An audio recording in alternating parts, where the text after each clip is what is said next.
First year مہاد سبق number 23 Bahishti Zewar. بسم اللہ الرحمن الرحیم۔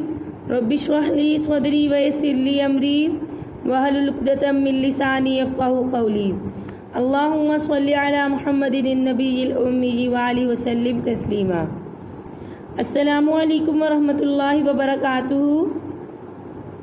بیٹا کیسی ہیں آپ سب؟ خیریت سے ہیں؟ بیٹا ہم نے کل والے سبق میں کتاب السلوکی والاحسان اخلاق ذمیمہ اور ان کا علاج پڑھا تھا۔ آج ہم اس کے بارے میں مزید پڑھیں گے۔ زیادہ بولنے کی حرص اور اس کا علاج۔ نفس کو زیادہ بولنے میں بھی مزہ آتا ہے اور اس سے وہ کئی گناہوں میں پھنس جاتا ہے۔ جھوٹ بولنا، کسی کو طعنہ دینا، اپنی بڑائی جتلانا، خواہ مخواہ کسی سے بحث و تکرار کرنا، مالداروں کی خوشامد کرنا، ایسا مزاح کرنا جس سے کسی کا دل دکھے، ان سب آفتوں سے بچنا جب ہی ممکن ہے جب زبان کی حفاظت کی جائے۔ اور اس کی حفاظت کا طریقہ یہ ہے کہ جو بات کہنی ہو وہ تو ذہن میں آتے ہی نہ کہہ ڈالے، بلکہ پہلے خوب اچھی طرح سوچ سمجھ لیں اس بات میں گناہ ہے یا ثواب، یا یہ کہ نہ گناہ ہے نہ ثواب۔ اگر وہ بات ایسی ہے جس میں گناہ ہے تو بالکل اپنی زبان بند رکھو۔ اگر اندر سے نفس تقاضا کرے تو اگر اندر سے بار بار یہ آواز آپ کو آئے، آپ کا دل چاہے کہ یہ بات میں کہوں، آپ کو معلوم ہے وہ بات غلط ہے، گناہ کی ہے، بری بات ہے، کسی کی دل آزاری ہوگی، کسی کو تکلیف ہوگی، تو آپ کا نفس تقاضا کر رہا ہے، لیکن آپ کیا کریں گی؟ اپنے آپ کو سمجھائیں گی، تھوڑی دیر اپنے نفس کو، اپنے دل کو سمجھائیں گی، کنٹرول کریں گی، تو اس وقت تھوڑا سا صبر کر لینا کیا ہے؟ آسان ہے۔ مگر دوزخ کا عذاب بہت سخت ہے، اور اگر وہ بات ثواب کی ہے تو کہہ ڈالو، اور اگر نہ گناہ ہے نہ ثواب ہے تو بھی مت کہو، اور اگر بہت ہی دل چاہے تو تھوڑی سی بات کر کے خاموش ہو جاؤ۔ ہر بات اسی طرح سوچ سمجھ کے کرتے رہو گے تو تھوڑے ہی دنوں میں بری بات کہنے سے خود ہی نفرت ہو جائے گی۔ زبان کی حفاظت کی ایک تدبیر یہ بھی ہے کہ بلا ضرورت کسی سے نہ ملو، تنہائی میں خود ہی زبان خاموش رہے گی، یعنی جتنا کم لوگوں سے ملیں گے اتنا ہی زبان پہ کنٹرول رہے گا۔ غصہ اور اس کا علاج۔ غصے میں عقل ٹھکانے نہیں رہتی اور انجام سوچنے کا ہوش نہیں رہتا، اس لیے زبان سے بھی موقع بے موقع بات نکل جاتی ہے اور ہاتھ سے بھی زیادتی ہو جاتی ہے، اس لیے غصے کو قابو میں رکھنا چاہیے۔ اور اس کو روکنے کا طریقہ یہ ہے کہ جس پر غصہ آئے اس کے سامنے سے فوراً ہٹ جائے، یعنی اگر کسی پر غصہ آ رہا ہے تو اس کے سامنے سے آپ فوراً پیچھے چلے جائیں۔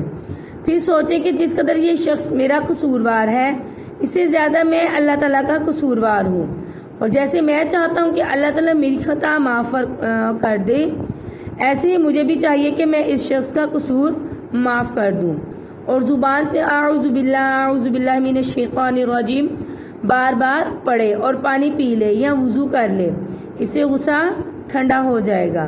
پھر جب عقل ٹھکانے آ جائے تو اس وقت اگر اس قصور پر سزا دینا مناسب معلوم ہو، مثلا سزا دینے میں اس قصوروار کی بھلائی ہے، جیسے اپنی اولاد ہے کہ اس کی اصلاح ضروری ہے، یا سزا دینے میں دوسرے کی بھلائی ہے، جیسے اس شخص نے کسی پر ظلم کیا تھا اور مظلوم کی مدد کرنا اور اس کا بدلہ لینا ضروری ہے، تو پہلے خوب سمجھ لیں کہ شریعت کے مطابق اس غلطی کی کتنی سزا ہونی چاہیے، پھر اسی قدر سزا دے۔ چند روز اسی طرح غصہ روکنے سے خود بخود قابو آ جائے گا اور تیزی نہیں رہے گی۔ بغض و عداوت بھی اسی غصے سے پیدا ہو جاتی ہے، جب غصے کی اصلاح ہو جائے گی تو بغض بھی دل سے نکل جائے گا۔ تو غصہ دور کرنے کا طریقہ ہم نے پڑھ لیا کہ غصہ آئے تو سامنے سے فوراً یعنی وہاں سے چلے جائیں، پانی پئیں، وضو کریں، اعوذ باللہ من الشیطان الرجیم پڑھتے رہیں، اس سے کیا ہوگا؟ غصہ ختم ہو جائے گا، کنٹرول ہو جائے گا۔ حسد اور اس کا علاج۔ کسی کو کھاتا پیتا یا پھلتا پھولتا دیکھ کر دل میں جلن اور اس شخص کی نعمت کے زوال سے خوش ہونا، اس کو کیا کہتے ہیں؟ حسد کہتے ہیں۔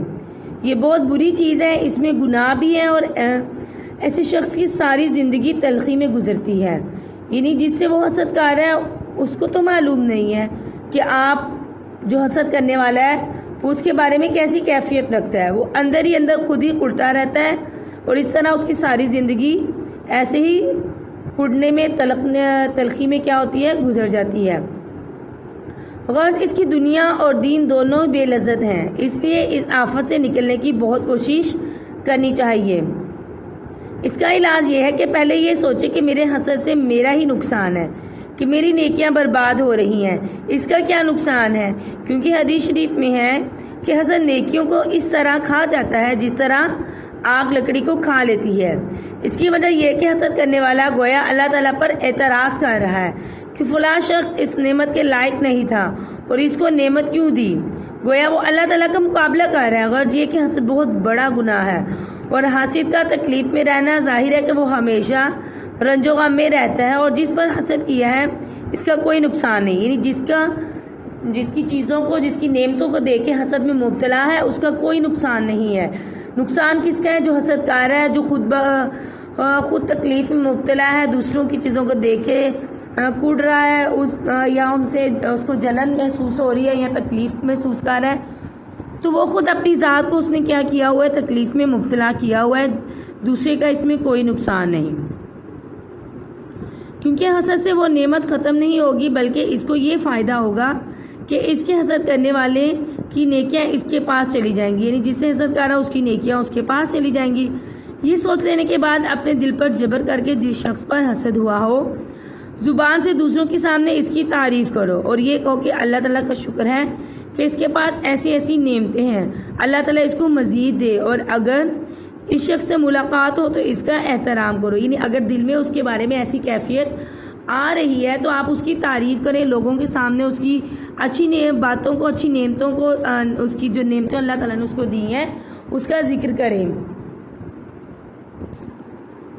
اور جب وہ آپ سے اس سے ملاقات ہو جائے تو اس کا احترام کریں اور تواضع کے ساتھ پیش آئیں. شروع میں ایسے برتاؤ سے نفس کو بہت تکلیف ہوگی مگر رفتہ رفتہ آسانی ہو جائے گی اور نفس کو عادت ہو جائے گی اور آپ اس طرح بہت سی برائیوں سے کیا ہو جائیں گے, بچ جائیں گے.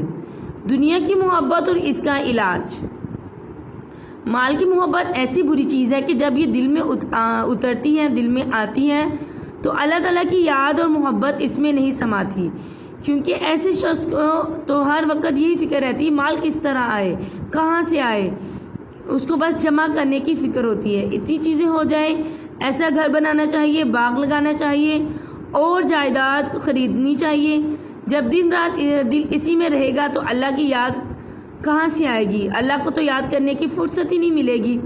ایک برائی اس میں یہ ہے کہ جب دل میں اس کی محبت جم جاتی ہے تو مر کر اللہ تعالیٰ کے پاس جانا ہے اس کو برا معلوم ہوتا ہے. یعنی جب دنیا کی محبت دل میں سما جاتی ہے تو اس کو مرنا اور اللہ کے پاس جانا سب سے زیادہ برا لگتا ہے, کیونکہ یہ خیال آتا ہے کہ مرتے ہی یہ سارا مزہ چھن جائے گا. ایک برائی اس میں یہ کہ جب آدمی دنیا سمیٹنے کے پیچھے پڑ جاتا ہے تو اس کو حرام حلال کا کچھ خیال نہیں رہتا. یعنی وہ حرام اور حلال کی تمیز کیے بغیر کیا کرتا ہے, دنیا کا مال سمیٹنا شروع کر دیتا ہے اور اس طرح وہ اپنے اور دوسروں کے حق میں فرق نہیں رکھتا, نہ جھوٹ اور دھوکے کی پرواہ کرتا ہے. بس یہی نیت رہتی کہ کہیں سے آئے اور ہم اس کو سمیٹیں. چنانچہ حدیث شریف میں آیا کہ دنیا کی محبت سارے گناہوں کی جڑ ہے.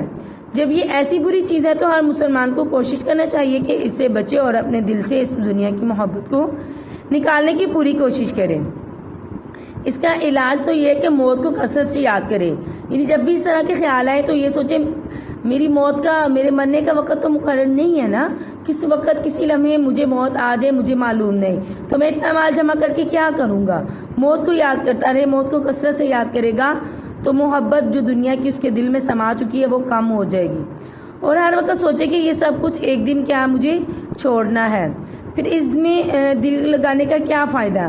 بلکہ جس قدر زیادہ دل لگے گا اسی قدر چھوڑتے وقت حسرت ہوگی. یعنی جتنا زیادہ دل لگے گا اتنی زیادہ تکلیف, اتنی زیادہ حسرت و افسوس اس کو ہوگا.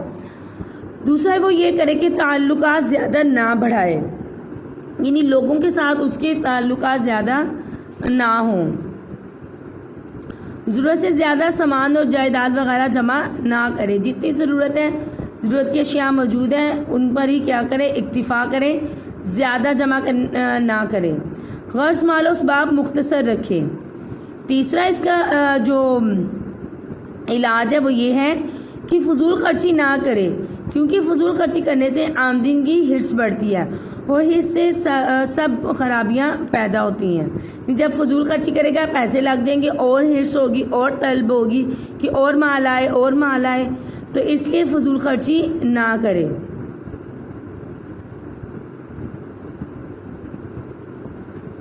چوتھا یہ کہ متوسط کھانا اور کپڑے کی عادت رکھے، یعنی درمیانہ کھائے، بہت اس طرح نہ کھائے اور نہ بہت مہنگا کپڑا پہنے، درمیانہ پہنے۔ پانچواں یہ کہ غریبوں کے ساتھ بیٹھے، مالداروں سے کم ملے، کیونکہ مالداروں سے ملنے سے چیزوں کی ہوس پیدا ہوتی ہے، لالچ زیادہ ہوتا ہے۔ چھٹا یہ کہ جن بزرگوں نے دنیا سے بے رغبتی اختیار کی ہوئی ہے ان کے قصے اور حکایتیں ان کا مطالعہ کرے۔